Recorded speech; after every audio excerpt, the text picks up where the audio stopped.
नमस्कार दोस्तों, आर के फिजिकल एजुकेशन क्लासेज के यूट्यूब चैनल पर आप सभी का हार्दिक स्वागत। दोस्तों, आज अपने यहाँ पे जो एमसीक्यू सीरीज रहेगी वो रहेगी सीरीज नंबर यहाँ पे 96। लेकिन चैनल पर पहली बार विजिट कर रहे हैं तो चैनल को सब्सक्राइब कर ले और बेल आइकन को प्रेस कर ले ताकि आने वाली क्लासों का नोटिफिकेशन आपको लगातार मिलता रहे। दोस्तों, अपन जो यहाँ पे क्रेश कोर्स सीरीज चला रखे हैं, जो यहाँ पे लगभग 2.5 महीने के अंदर है वो जीरो से अपन का कंप्लीट कोर्स करेंगे। साथ ही के अंदर है वो यहाँ पे अपन बूस्टर डोज ले रहे हैं। जो आपकी थ्योरी क्लास है उसका यहाँ पे शॉर्टकट तौर से है वो इंपॉर्टेंट फैक्ट्स है वो बूस्टर डोज के द्वारा आपको लगातार दिया जा रहा है। तो एक बार सभी दोस्त क्लास को शुरू करने से पहले क्लास को शेयर कर दें, फिर अपन लगातार आगे बढ़ते हैं। आज अपनी यहाँ पे सीरीज रहेगी वो 96 रहेगी और उसका जो पहला क्वेश्चन देगा दोस्तों यहाँ पे वो रहेगा क्वेश्चन नंबर 1। क्वेश्चन नंबर 1 देखे दोस्तों यहाँ पे कि यूनान का स्वर्ण काल किसे कहा जाता है। दोस्तों यहाँ पे which period of golden age of Greek की बात कर रहे हैं अपन यहाँ पे, वो बताना है। यूनान का गोल्डन पीरियड किस नाम से जाना जाता है? पूर्व एथेंस, उत्तर एथेंस, स्पार्टा या फिर होमर काल। दोस्तों, अपन खेलों का स्वर्ण काल की बात करें, दोनों के अंदर अंतर है। कल भी अपन ने प्रश्नोत्तरी में देखा था। खेलों का अगर गोल्डन पीरियड की बात करें, खेलों का स्वर्ण काल बात करें तो वो ध्यान रखना है दोस्तों, अपन किसके नाम से जानते हैं? वो अपन यूनान के नाम से जानते हैं। लेकिन अब पूछा गया है कि यूनान का स्वर्ण काल किसे कहते हैं। क्वेश्चन नंबर यहाँ पे 1 के अंदर बताना है। चलिए दोस्तों, यहाँ पे क्वेश्चन नंबर 1 रहेगा, ऑप्शन नंबर बीच करेक्ट आंसर रहेगा उत्तर एथेंस काल। पोस्ट एथेंस पीरियड या लेटरल एथेंस पीरियड है वो यहाँ पे ध्यान रखना है दोस्तों। यहाँ पे यूनान का स्वर्ण काल या गोल्डन एज के नाम से जाना जाता है। फैक्ट भी देख सकते हो दोस्तों, यहाँ पे इंपोर्टेंट फैक्ट दिए गए हैं। फैक्ट क्या दिया गया है कि यूनान के गुरु कवि होमर थे। यूनान के जो गुरु है वो कवि होमर थे और होमर ने दो महाकाव्य लिखे थे, एक यहाँ पे इलियड और दूसरा यहाँ पे ओडिसी रहने वाला है। अब यहाँ पे होमर होमर काल में दो प्रकार के शिक्षा के दो प्रकार थे, मैन ऑफ एक्शन और मैन ऑफ विजडम। तो ये भी अपने को यहाँ पे तीनों फैक्ट है वो इंपॉर्टेंट यहाँ पे याद रखने हैं। Next question number 2। Question number 2 देखिए दोस्तों, यहाँ पे प्लेटो ने कुश्ती में किस खेल महोत्सव में भाग लिया था। प्लेटो ने जो कुश्ती में भाग लिया था, लेकिन वो कौन से खेल महोत्सव थे जिसमें उसने पार्टिसिपेट किया था, वो अपने को यहाँ पे बताना। ओलंपिक है, पाइथियन, नीमेन या इस्टमियन। मैंने बताया था दोस्तों, यहाँ पे प्लेटो है वो यहाँ पे पेनहेल खेल है, जो पेनक्रेशन गेम है उसके अंदर यहाँ पे भाग लिया था। और पेनक्रेशन दो गेमों का मिश्रण है जिसके अंदर बॉक्सिंग और साथ ही में दोस्तों यहाँ पे रेसलिंग कुश्ती शामिल होती थी। स्पेशल देखा जाए तो कुश्ती का प्लेयर है यहाँ पे प्लेटो रहने वाला है। क्वेश्चन नंबर अपने यहाँ पे 2 रहेगा, option number D correct answer रहेगा दोस्तों। यहाँ पे इस्थिमियन खेल थे उनके अंदर है प्लेटो ने कुश्ती के अंदर यहाँ पे भाग लिया था। फैक्ट भी देख सकते हैं दोस्तों यहाँ पे, और फैक्ट दिया गया है कि एथेंस में 3 जिम्नेजियम थे, 3 प्रकार की जिम्नेजियम की व्यवस्था थी एथेंस के अंदर, एकेडमिक, लाइसियम और सारना सारगस। ये 3 प्रकार के यहाँ पे जिम्नेजियम थे। चार प्रकार के यहाँ पे प्रमुख खेल महोत्सव थे जिन्हें अपन पेनहेलेनिक खेलों के नाम से जाना जाता था। और 4 प्रकार के खेल कौन से थे? तो ओलंपिक, पाइथियन, इस्टमियन और नियमेन, ये 4 प्रकार के यहाँ पे खेल महोत्सव चालू होते थे। नेक्स्ट क्वेश्चन नंबर 3 दिए गए दोस्तों, यहाँ पे क्वेश्चन नंबर 3 रहेगा अपना, कुश्ती और मुक्केबाजी का मिश्रित खेल क्या कहलाता था। दोस्तों यहाँ पे what is the mix game of wrestling and boxing की बात कर रहे हैं अपन, वो अपने को यहाँ पे बताना है। प्लेटिनिस्टास है, क्रिप्टिया, पेनक्रेसन, डेडास्टेलियम। दोस्तों मैंने बताया था कुश्ती और मुक्केबाजी यानी रेसलिंग और बॉक्सिंग की बात करें, रेसलिंग और बॉक्सिंग की बात करें, उनका मिश्रित खेल है वो पेनक्रेसन के नाम से जाना जाता था। और पेनक्रेसन में है प्लेटो ने यहाँ पे भाग लिया था। तो क्वेश्चन नंबर अपना 3 रहेगा और option number C correct answer रहेगा दोस्तों। पेनक्रेसन के नाम से कुश्ती और बॉक्सिंग के मिश्रित खेल को जाना जाता था। देखिए दोस्तों, यहाँ पे फैक्ट भी दिया गया है। फैक्ट इंपोर्टेंट दिया गया है कि रोम में जो व्यायामशाला को अपन कैंपस मार्शियस कहा जाता था। रोम के अंदर जो व्यायामशाला थी उसे अपन किस नाम से जानते थे? तो कैंपस मार्शियम के नाम से जानते थे। रोम में जो भिड़ंत खेल थे उसे अपन ग्लेडिटोरियल कहा जाता था। जो कॉम्बैक्ट गेम थे रोम के अंदर, पशुओं के, चाहे पशु से पुरुष के बीच में हो या फिर पुरुष से पुरुष या फिर पशु से पशु के बीच में हो, तो उसे अपन किस नाम से जानते थे? तो वो यहाँ पे ग्लेडिटोरियल के नाम से जानते थे कॉम्बैक्ट गेम को। नेक्स्ट अपना क्वेश्चन नंबर 4 देखे दोस्तों। क्वेश्चन नंबर 4 रहेगा अपना, सैनिक नृत्य को क्या कहा जाता था। दोस्तों what are the military dance की बात कर रहे हैं अपन यहाँ पे। सैनिक नृत्य था उसे अपन किस नाम से जानते थे? यूनान के अंदर बात कर रहे हैं अपन दोस्तों। अपन बीबासिस है, पेनक्रेसन है, पारिहिक, इफोर्स। जिम्नास्टिक नृत्य होता था उसे अपन बीबासिस के नाम से जानते थे दोस्तों। यहाँ पे जो जिम्नास्टिक नृत्य था उसे अपन बीबासिस। साथ में पेनक्रेसन अपन ने कुश्ती और साथ में बॉक्सिंग के अपन ने देख ही लिया है, दोनों का मिक्स गेम था। ई पोर्स है वो अधिकारियों की नियुक्ति थी यहाँ पे स्पार्टा के अंदर। क्वेश्चन नंबर अपना 4 रहेगा, option number C correct answer रहेगा दोस्तों। पारिय हिक के नाम से है वो यहाँ पे सैनिक नृत्य को जाना जाता था। नेक्स्ट आ गया क्वेश्चन नंबर 5 देखे दोस्तों यहाँ पे। क्वेश्चन नंबर 5 रहेगा अपना कि भारत में भाला फेंक दिवस कब मनाया जाता है दोस्तों। When was national javelin throw day की बात कर रहे हैं अपन यहाँ पे। ये कब मनाया जाता था वो अपने यहाँ पे बताना है दोस्तों। जेवलिन थ्रो क्यों मनाया जाता है, जेवलिन थ्रो दिवस, तो ध्यान रखना है दोस्तों, नीरज चोपड़ा के द्वारा है वो यहाँ पे गोल्ड मेडल एथलेटिक्स के अंदर भाला फेंक के अंदर जो गोल्ड मेडल जीता गया था उसकी उपलक्ष्य के अंदर है वो यहाँ पे नेशनल जेवलिन थ्रो डे है वो प्रतिवर्ष का मनाते हैं। क्वेश्चन नंबर अपना 5 रहेगा, ऑप्शन नंबर बीच करेक्ट आंसर रहेगा। 7 अगस्त को है वो प्रतिवर्ष क्या मनाया जाता है, नेशनल थ्रो डे के रूप में यहाँ पे मनाया जाता है, नेशनल जेवलिन थ्रो डे के रूप में यहाँ पे मनाया जाता है। नेक्स्ट क्वेश्चन नंबर 6 देंगे दोस्तों यहाँ पे। क्वेश्चन नंबर अपना 6 रहेगा, वैदिक सभ्यता का समय क्या माना जाता है दोस्तों। What is the period of वैदिक सिविलाइजेशन की बात कर रहे हैं अपन यहाँ पे। वैदिक सभ्यता के समय की बात कर रहे हैं, वो कब तक माना जाता है, 3250 से 2500 ईसा पूर्व, 2000 से 1000 ईसा पूर्व, 600 ईसा से 320 ईस्वी, या फिर 320 ईसा पूर्व से 1000 ईस्वी। दोस्तों यहाँ पे जो टाइम पीरियड का ये है एक क्वेश्चन है वो इंपॉर्टेंट आपको पूछा ही जाता है पीटीआई एग्जाम के अंदर है।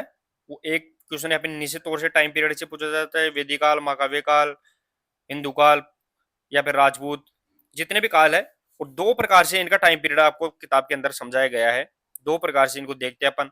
जैसे यहाँ पे वैदिक काल, सिंधु घाटी काल हो गया, फिर वैदिक काल है, वैदिक काल है 2500 से 600 ईसा पूर्व भी आता है, 2500 से 600 ईसा पूर्व भी, और साथ ही में 2000 से 1000 ईसा पूर्व भी यहाँ पे आता है। तो according to option question number अपना 6 रहेगा, ऑप्शन नंबर 20 करेक्ट आंसर रहेगा। 2000 से 1000 ईसा पूर्व है वो यहाँ पे वैदिक काल का टाइम पीरियड यहाँ पे रहने वाला है।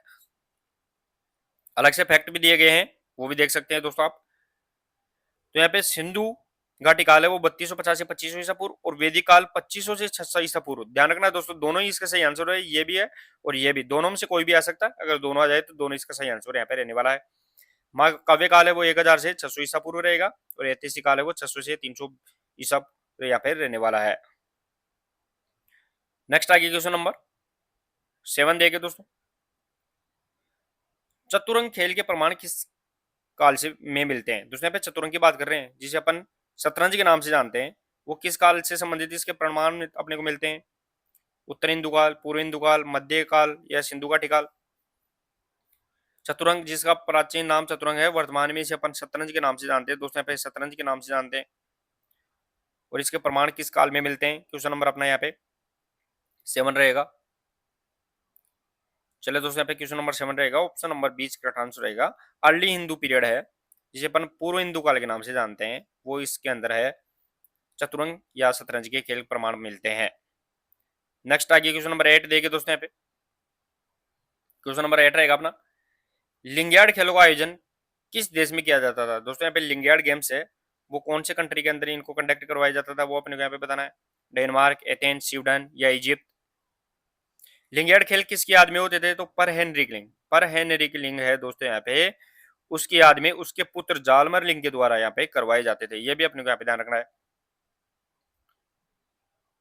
और प्रथम लिंगियाड खेल कब चालू हुए थे, तो यहाँ पे 1939, और सेकंड लिंगियाड खेल है वो 1949, 1939 और 1949 के अंदर यहाँ पे 2 बार लिंगियाड खेलों का आयोजन किया गया था। क्वेश्चन नंबर अपना यहाँ पे 8 रहेगा, option number C correct answer रहेगा। स्वीडन के अंदर है वो यहाँ पे लिंगियाड खेलों का आयोजन किया जाता था। देखिए दोस्तों यहाँ पे फैक्ट दिया गया है, और फैक्ट दिया गया है कि इन खेलों का आयोजन है वो पर हेनरिक लिंग की स्मृति में आयोजित किया जाता था। प्रथम है वो 1939 के अंदर, दूसरा है वो यहाँ पे 1949 के अंदर यहाँ पे आयोजित किए गए थे। नेक्स्ट आगे क्वेश्चन नंबर 9। क्वेश्चन नंबर 9 रहेगा अपना कि अनुभव और दक्षता की प्राप्ति किस दर्शन का मूल मंत्र है दोस्तों। यहाँ पे अनुभव, एक्सपीरियंस एंड इफिशियंसी की बात करें अपन, ध्यान रखना है। वो यहाँ पे मोटो है वो कौन सा फिलोसफी का यहाँ पे मोटो रहने वाला है, आइडियलिज्म, रियलिज्म, प्रेगमेटिज्म, या फिर नेचुरलिज्म। अनुभव और दक्षता की प्राप्ति, ध्यान रखना है दोस्तों, अपन जो काम करते हैं उससे अनुभव मिलता है, अनुभव से अपन परफेक्शन एफिशिएंसी बढ़ जाती है, तो वो किस दर्शन से रहेगा। क्वेश्चन नंबर अपन 9 रहेगा, option number C correct answer रहेगा दोस्तों, प्रेगमेटिज्म, प्रयोजनवाद। और प्रयोजनवाद के जनक है वो यहाँ पे जॉन डीवी यहाँ पे रहने वाले हैं। तो अनुभव और दक्षता की प्राप्ति है वो प्रयोजनवाद से रिलेटेड यहाँ पे रहने वाली है। नेक्स्ट आ गया क्वेश्चन नंबर 10। क्वेश्चन नंबर 10 देखिए दोस्तों यहाँ पे कि सत्यम शिवम सुंदरम किस दर्शन से संबंधित है। सत्यम शिवम सुंदरम की बात कर रहे हैं, वो कौन सा फिलोसॉफी से रिलेटेड रहने वाला है। प्रकृतिवाद, यथार्थवाद, आदर्शवाद, प्रयोजनवाद।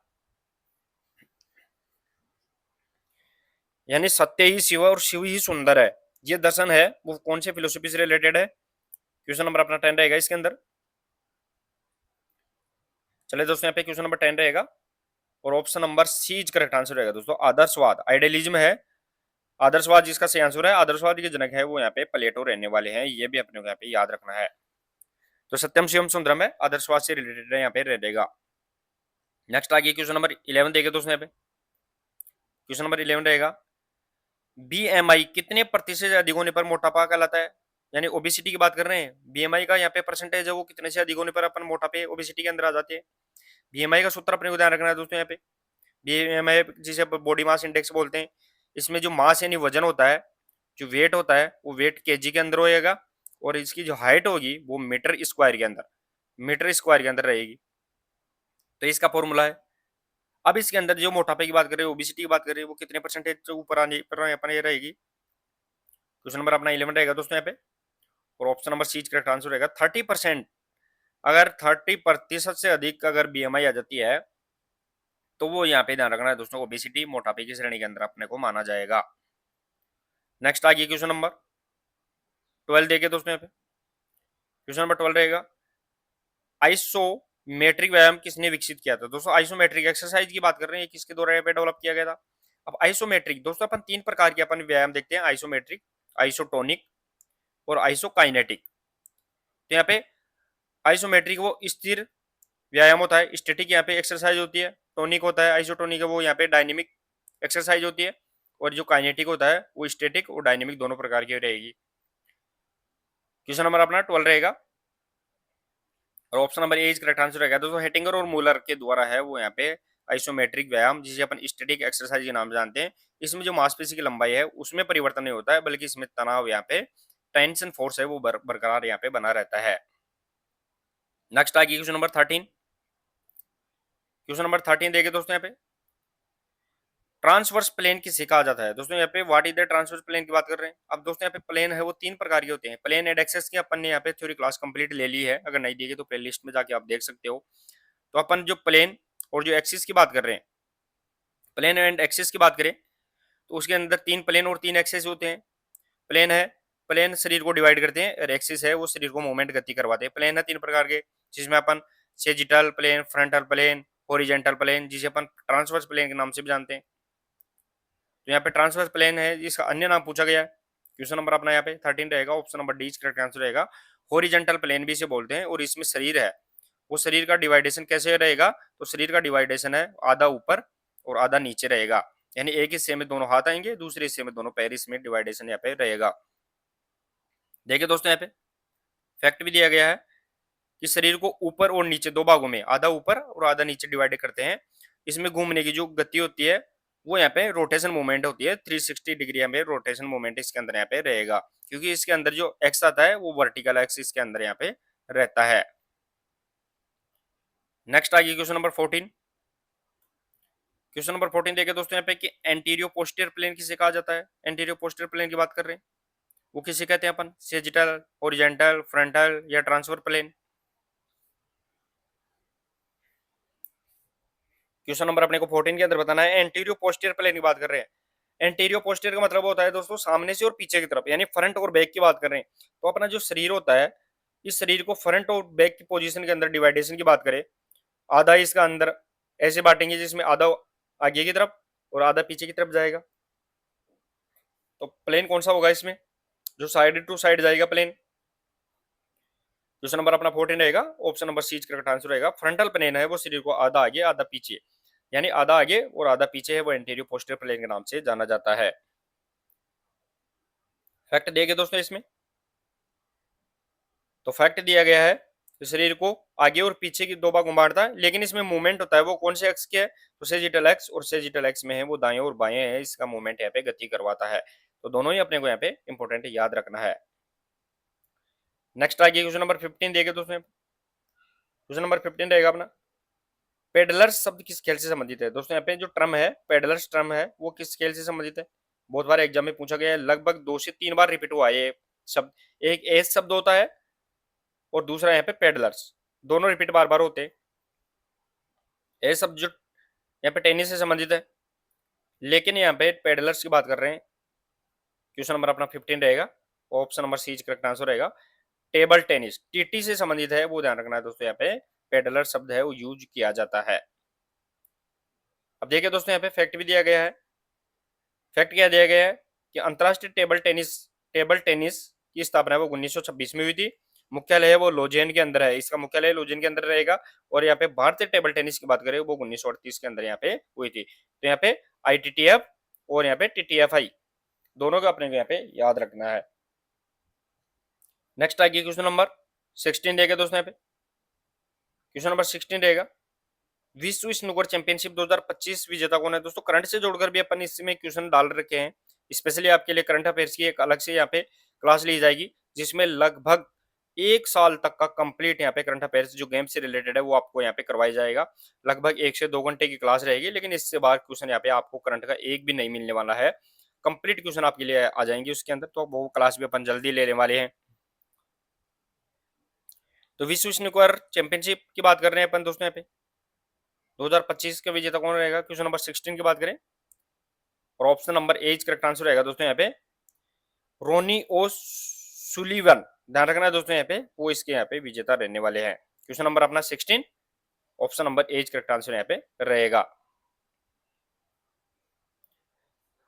तो थोड़ा सा इसमें करेक्शन करना है, थोड़ा दोस्तों यहाँ पे थोड़ा सा इसके करेक्शन करना है, वो इसके अंदर यहाँ पे ऑप्शन नंबर डी इसका करेक्ट आंसर रहेगा दोस्तों। थोड़ा सा इसमें करेक्शन कर लेना है अपने को यहाँ पे। तो विजेता है वो झाओ शिटोंग रहेगा, और उप विजेता है वो इसके अंदर है मार्क विलियम रहेगा। स्कोर 18-12 का रहेगा, और स्थान है वो क्रूसिबल थिएटर शेफील्ड के अंदर इसका आयोजन किया गया था। थोड़ा सा इसमें ऑप्शन नंबर डी को करेक्ट करना है। नेक्स्ट आगे क्वेश्चन नंबर 17 देखे दोस्तों। क्वेश्चन नंबर 17 रहेगा अपना, क्वेश्चन नंबर 17 देखे दोस्तों, ऊर्जा का प्रमुख स्रोत यानी मेन सोर्स ऑफ यहाँ पे एनर्जी की बात कर रहे हैं, वो कौन सा रहेगा। प्रोटीन, विटामिन, कार्बोहाइड्रेट या मिनरल्स यानी खनिज। ऊर्जा का प्रमुख स्रोत की बात कर रहे हैं अपन। अब देखिए दोस्तों यहाँ पे ऊर्जा देने के लिए अपने को कार्बोहाइड्रेट भी ऊर्जा देती है, प्रोटीन भी देता है, साथ ही में दोस्तों अपने तो विटामिन, खनिज, ये सबसे अपने को नॉन सोर्स से एनर्जी मिलती रहती है। लेकिन प्रमुख सोर्स की बात करें तो क्वेश्चन नंबर अपना यहाँ पे 17 रहेगा, और option number C correct answer रहेगा। प्रमुख की बात करें तो वो कार्बोहाइड्रेट है, जिससे है अपने को इंस्टेंट एनर्जी यहाँ पे सबसे ज्यादा मिलती है, ऊर्जा मिलती है। देखिए दोस्तों यहाँ पे फैक्ट क्या दिया गया है कि कार्बोहाइड्रेट शरीर का मुख्य ईंधन होता है, मेन सोर्स ऑफ एनर्जी रहेगा वो यहाँ पे कार्बोहाइड्रेट यहाँ पे रहता है। नेक्स्ट आगे क्वेश्चन नंबर 18 देखे दोस्तों। यहाँ पे क्वेश्चन नंबर 18 रहेगा, ऊर्जा प्रदान न करने वाला तत्व। अपने को ऊर्जा कौन सा यहाँ पे एलिमेंट्स है जो ऊर्जा नहीं देता है, एनर्जी नहीं देता है। कार्बोहाइड्रेट है, प्रोटीन, विटामिन, वसा। तो दोस्तों मेन एनर्जी सोर्स यहाँ पे 3 रहते हैं, कार्बोहाइड्रेट, प्रोटीन हो गया, और साथ ही में यहाँ पे फैट हो गया। ये तो अपने को 3 तो मेन देते हैं। लेकिन यहाँ पे विटामिन होता है, जो विटामिन है वो अपने को ऊर्जा नहीं देता, बल्कि ये नियमन का कार्य करता है। इनको यहाँ पे ऊर्जा देते समय इनको यहाँ पे कंट्रोल करने का कार्य करता है। क्वेश्चन नंबर अपना यहाँ पे 18 रहेगा, option number C correct answer रहेगा। विटामिन जिसकी खोज है वो फंक मोदी के द्वारा यहाँ पे 1912 के अंदर यहाँ पे की गई थी।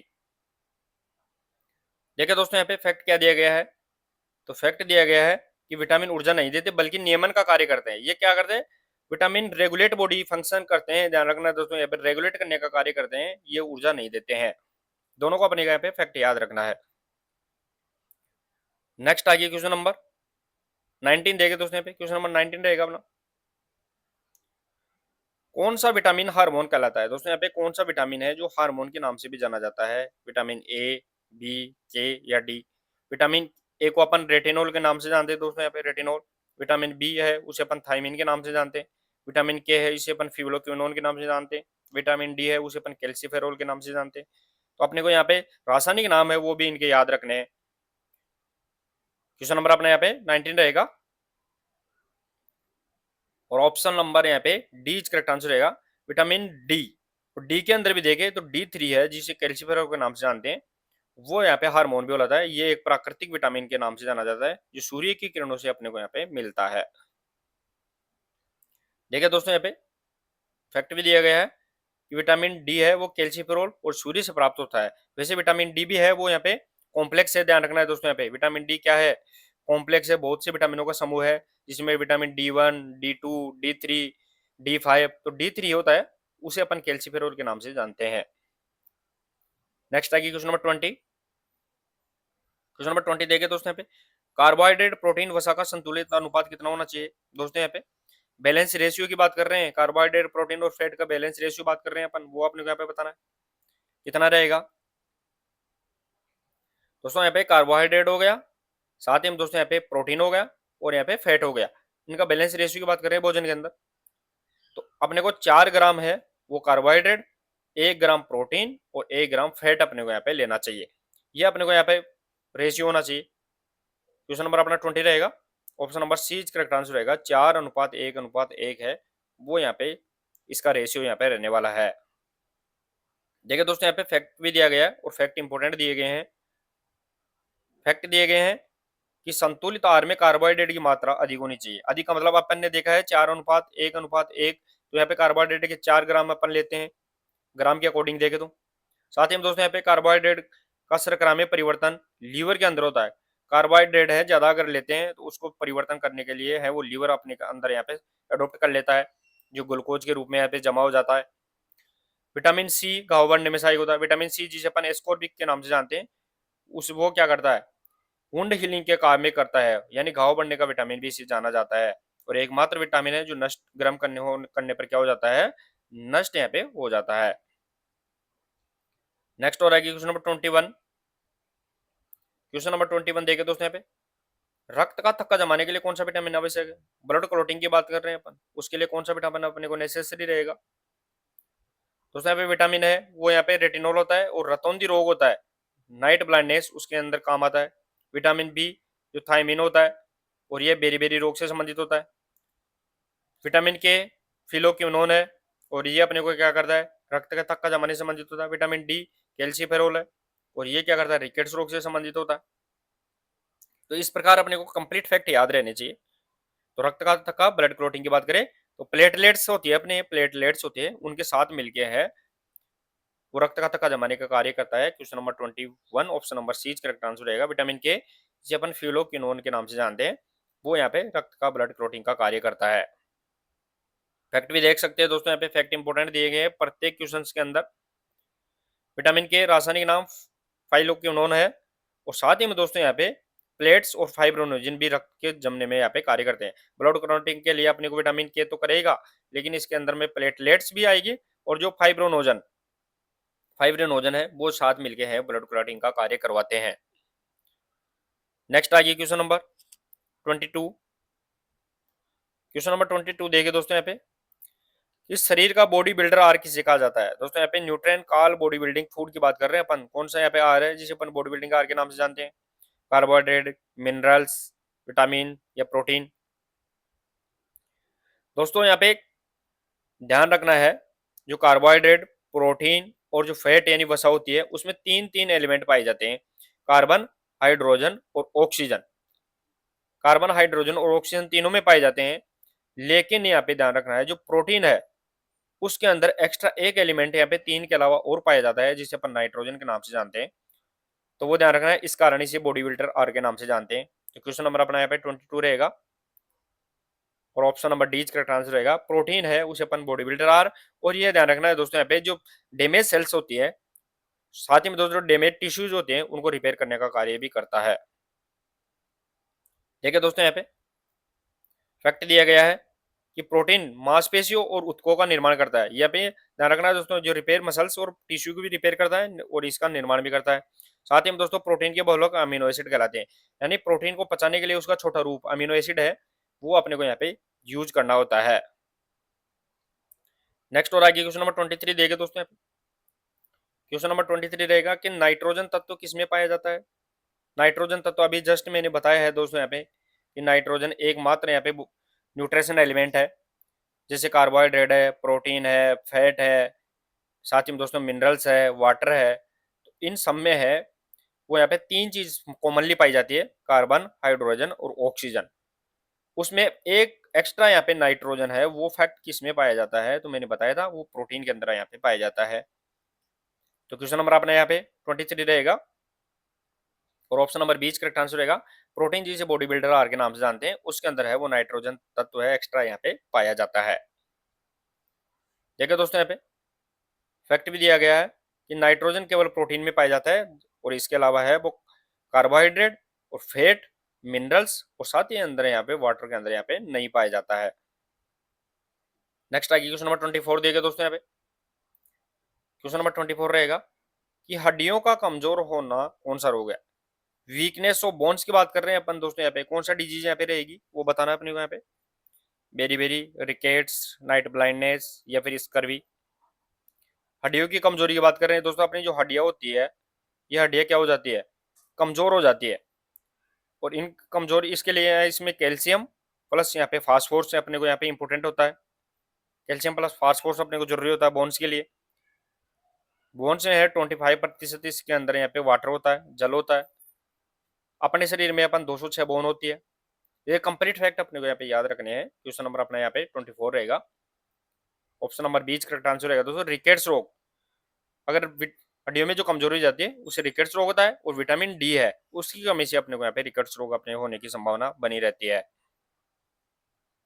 फैक्ट देखिए दोस्तों यहाँ पे फैक्ट दिया गया है कि विटामिन डी जिसे अपन कैल्शिफेरॉल है उसकी कमी से अपन रिकेट्स होता है और हड्डियां इसमें कमजोर हो जाने लगती है।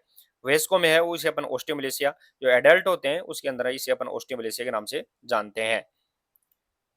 नेक्स्ट और आगे क्वेश्चन नंबर 25 देखे दोस्तों। क्वेश्चन नंबर 25 रहेगा कि वसा का पाचन किस अंग में होता है। दोस्तों यहाँ पे जो फैट होती है इस फैट का डाइजेशन है वो किसके अंदर रहेगा, large intestine, small intestine, stomach या लीवर। दोस्तों फैट का पाचन की बात कर रहे हैं। पाचन की शुरुआत है वो यहाँ पे मुख के अंदर स्टार्ट हो जाती है दोस्तों। अपना जो मुंह है, मुंह के अंदर जैसे अपन भोजन जाता है पाचन स्टार्ट हो जाता है। लेकिन यहाँ पे जो बात कर रहे हैं अपन किसकी, फैट की बात कर रहे हैं,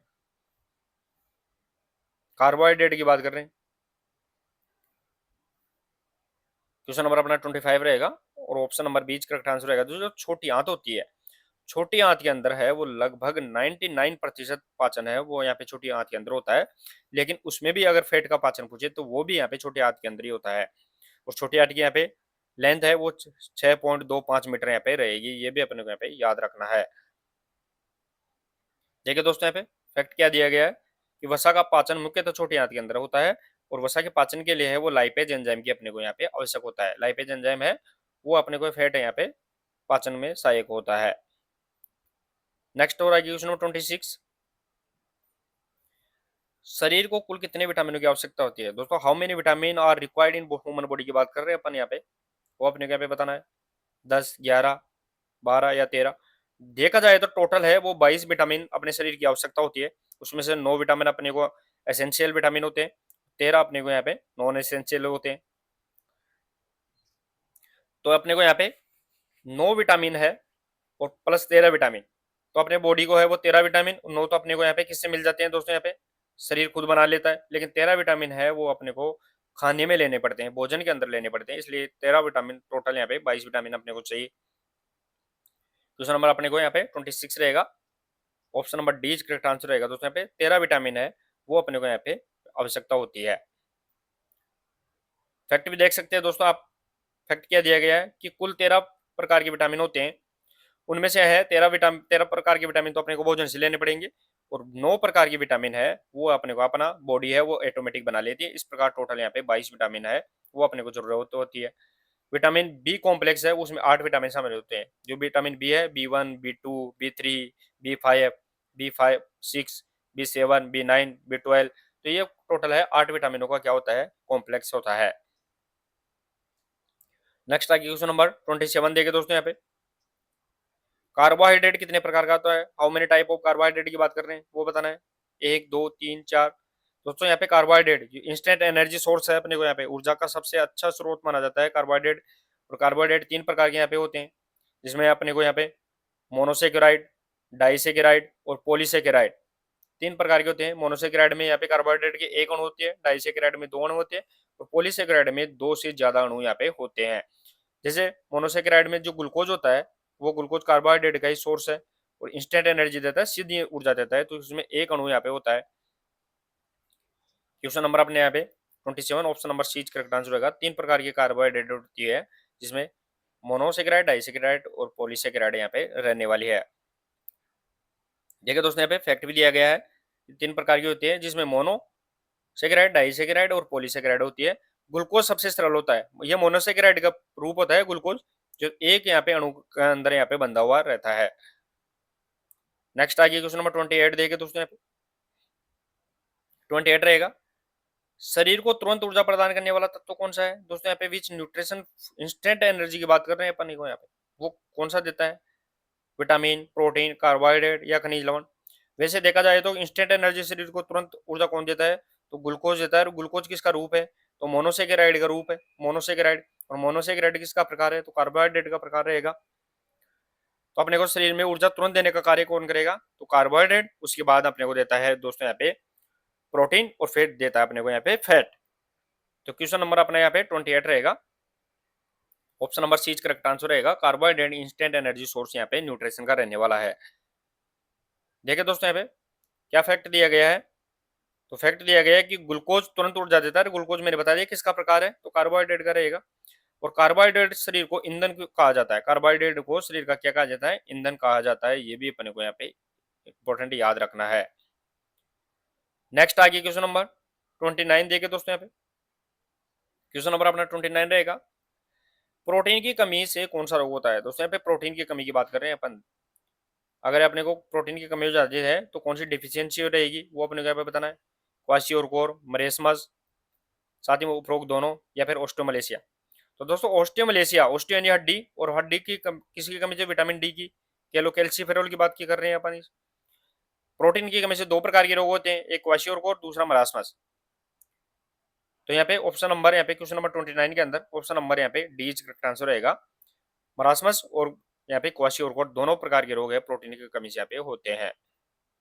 देखिए दोस्तों, यहाँ पे फैक्ट क्या दिया गया है, एक बार मैं थोड़ा सा इसका एडजस्ट कर लेता हूँ दोस्तों यहाँ पे। तो यहाँ पे फैक्ट भी दिया गया है अपने को यहाँ पे। नेक्स्ट क्वेश्चन नंबर अपन देखते हैं। फैक्ट है वो बच्चों में मरासमस और यहाँ पे प्रोटीन की गंभीर कमी है, उसे अपन क्वाशियोरकोर हो जाता है। नेक्स्ट क्वेश्चन नंबर अपना 30 देखे दोस्तों, यहाँ पे क्वेश्चन नंबर 30 रहेगा अपना, विटामिन ए का रासायनिक नाम क्या है? दोस्तों यहाँ पे विटामिन ए का रासायनिक नाम पूछा गया है, वो अपने को यहाँ पे बताना है। और बहुत बार एग्जाम में पूछा जाता है, विटामिनों के रासायनिक नाम भी याद रखने हैं, जितने भी विटामिन है। तो विटामिन ए है, विटामिन बी को अपन थायमीन, सी को एस्कोर्बिक, डी को अपन कैल्सीफेरोल, ई को अपन टोकोफेरोल, की को अपन फाइलोक्विनोन। इस प्रकार अपन विटामिन के रासायनिक नाम याद रखने हैं।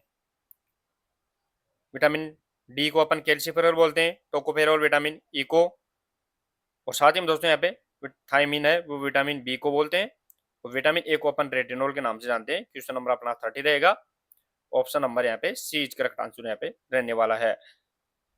फैक्ट भी देख सकते हो दोस्तों यहाँ पे आप। तो फैक्ट दिया गया है कि विटामिन ए की कमी से रतौंधी नाइट ब्लाइंडनेस होता है, और इसका सबसे अच्छा सोर्स विटामिन ए सबसे ज्यादा अपन को किस में मिल सकता है? तो गाजर के अंदर और हरी सब्जियों में मिलता है। साथ ही में कोशिकाओं की वृद्धि में भी सहायक होता है। ध्यान रखना दोस्तों, यहाँ पे विटामिन ए है वो अपने को यहाँ पे सेल्स ग्रोथ के लिए भी अपने को यहाँ पे यूज होता है। तो चलिए दोस्तों, आज छोटी क्लास थी, लगभग अपन ने यहाँ पे 30 क्वेश्चन ही शामिल किए थे किसी कारणवश, तो अपन यहाँ पे छोटी क्लास ले रहे हैं। तो क्लास कैसी लगी वो जरूर बताएं, अगर क्लास अच्छी लगी तो क्लास को शेयर और लाइक जरूर करें। मिलते हैं दोस्तों नेक्स्ट क्लास के साथ, तब तक के लिए धन्यवाद, थैंक यू सो मच।